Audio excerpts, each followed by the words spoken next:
important. That's right. Very much more important. Because that was, and I remember talking to her about one time, this is what we're doing, and being more aware of the spiritual dimension, because that's what carries on after we die, after we leave this life. And at one point, I think after one of those discussions, she said at this very big sigh, she says, I've released myself and now I feel at peace, or something like that. Can't remember exactly what it was. But it was a real sort of awareness of that deeper reality. And how about at the very end? How did that, all of this, your background, everything you're saying, was that also just coming to a point at the end? Well, it did, in a way, we did, after she was in the hospital, it was clear she was not able to come home again. She needed too much care. Mm-hmm. And I talked to people at Summerhill and made arrangements that they visited her and they thought she would fit well there. So we made arrangements for her to go there, which she did. And unfortunately, that didn't work out well for her because for a variety of reasons, she didn't have the comfort of being there at the hospital where there were so many people around her. It was a much more larger space and fewer people. And there were lots of people who were behaving in very strange ways. Mm-hmm. And the staff was good, but there weren't enough people to give a lot of attention to any one person. Mm-hmm. And so she became, as they would say, combative. And they felt they needed to go for medication to deal with that. And in fact, they even sent her to St. Joseph's Hospital in Nashua for evaluation and medication.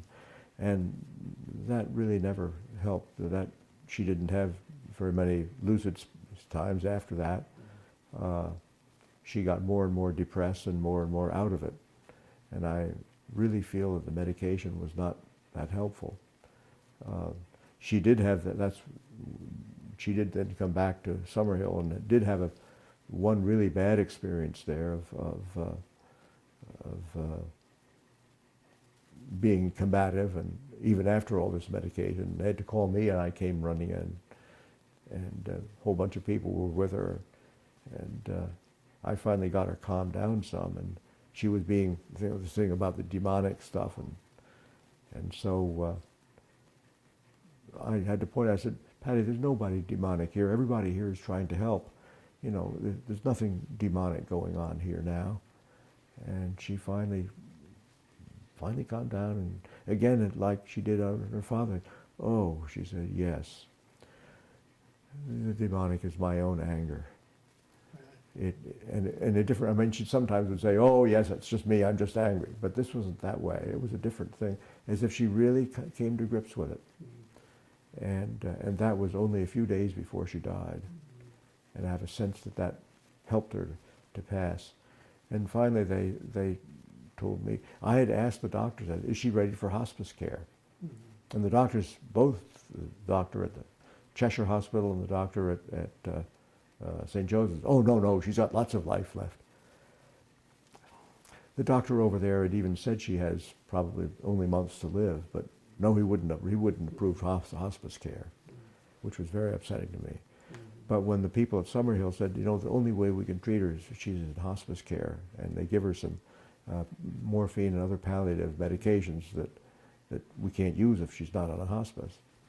And they said they would get her doctor, and they called her family doctor, and she approved it. And that's when she sort of calmed down, but she still never came back fully to a time of lucidity. Except for the one time when Alona described seeing. Alona was a hospice chaplain and also a good friend who visited her about 3 days before she died and said that she looked like an angel. She said her face was radiant, and I think she's described this here too, and at peace.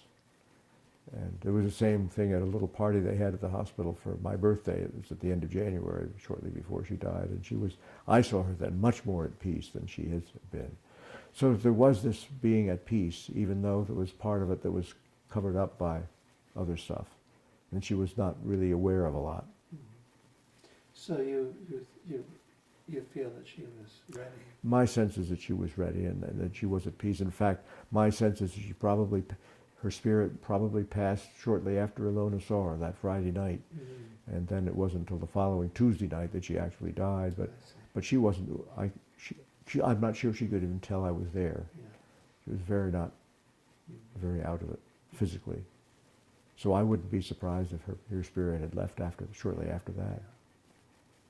And so I feel it was a very good passing, and I was so pleased that she seemed to be at so much peace with these issues of her father, the demons, of being a woman, and accepted by God, which is just... And you feel that maybe going through that dementia experience really helped her I think so. be ready? Absolutely. I think she resolved, at least came to reconcile herself with those issues, which had always been tormenting her life, which she'd never dealt with before.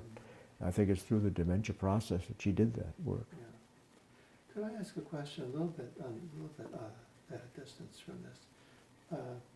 How do you feel generally about the way the doctors and medicine handled her and dealt with dementia? Well, as I say, the medical view was to give medication. And I don't think in her case it was that helpful. Oh, I asked when they sent her back, she was feeling combative, and they sent her back to the emergency room at Cheshire Hospital one time from Summerhill, and to see if there was something, heart, lungs, some other thing. They found no problem, and I was in there then, so I asked the doctor, I said, did you ever give her any sedative medication, any psychotropic medication while she was there? Oh no, we never needed to, he said. Mm. And that was the first thing they wanted to do over at Nashua. Mm-hmm. And it felt to me like it didn't help at all. I mean, she was still combative, but downed out. That's not quite the medical word. So I don't think the medical people knew how to cope with her. I mean, they had to cope with a person who was combative, and at Summerhill, they just didn't have the staff to do it. Mm-hmm. And they couldn't make her feel comfortable. And because there's just not enough people. Now, there's a place I read about in Arizona called the Beatitudes Plantation, which does that, from what I've read about it. So there are at least that one place that is trying to treat dementia patients very humanely, very like persons, individuals, to do things in their own way. But generally it looks like the medical world is relying on medication. That seems to be the case. I get the Medscape blurbs on my internet thing on Alzheimer's, and just see what they're doing. And it's almost all medication.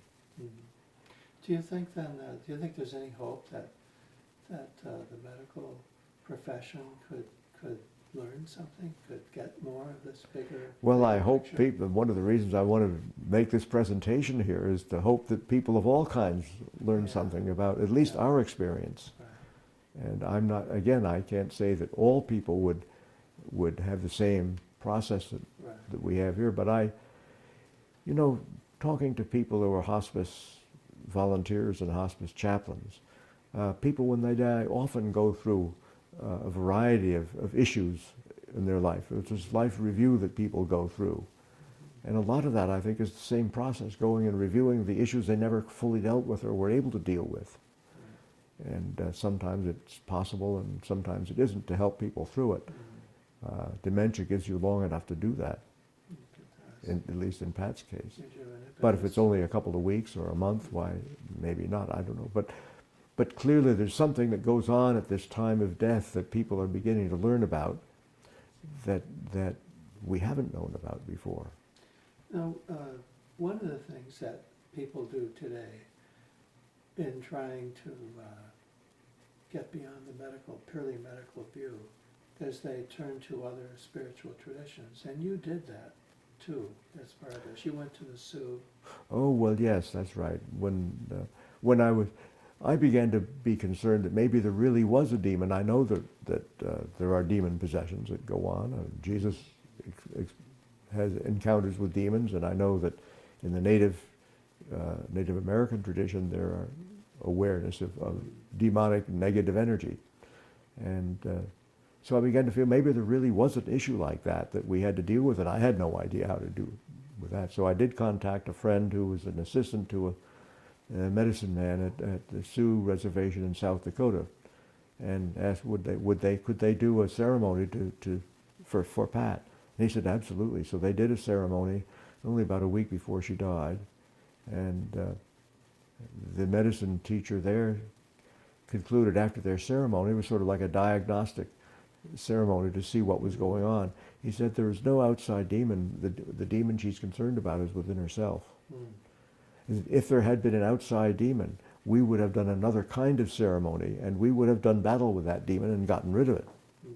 They were quite willing to do that, but they said that we can't do that because that's not the issue. Now, do you feel that demonic thing that you had to deal with was this? That was this anger. Anger from your father. And that's what came out just after that ceremony was done. I'm not sure.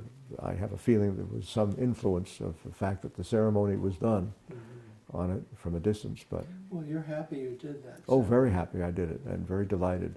And my friend afterwards commented. He said, "Well, I had a vision of Pat as a very strong young woman, and without any problems at all. So I feel that's where she's moving toward." So interesting to me, because we are a people in America who have this long spiritual tradition of our Native Americans, but we never make use of it. No, that's right. In plain terms. You know. Well, and of course the Native peoples often don't want us to. Yeah. There was a time when my friend was sent. He's a white man. They sent him home and they said, "We've decided that it's not. We don't want you to be doing this work anymore." And he was very crushed. But he said that it is misused by white people, and we don't feel that it's appropriate. And I guess they changed their mind, and he's back there again now, which I'm very pleased at. Yeah, I guess so. That was an important part of this. That was an important piece for me of doing this, and I think it may have helped Pat in her coming to her own awareness that this was all within herself, and that she once she could see that. And I think it's related to her father's situation. Yeah. No, the other, just one more point about that. You, now, thinking about now, Pat's in a different situation now. The question, I guess, is going through all of that, all that we've talked about, did that prepare you to live at this stage of your life, you know? Pat is not here? Well, yeah, I guess it did, because I've been very surprised at my own new life that's come, some new creativity that's come along. I guess I mentioned before my feeling of both relief and grief at her death. The grief actually was over a long period during the dementia, the process of losing a partner and losing the kind of relationship we'd had. Not losing the person, but the kind of relationship that we had had, because it wasn't possible. But, and I think I also don't have a woman I have to project my mother's stuff on anymore, so I can be free of that. And I don't have the responsibility that I had, which I certainly was glad to do, and wasn't a burden in that sense, but it's a different situation. And I found myself ready to do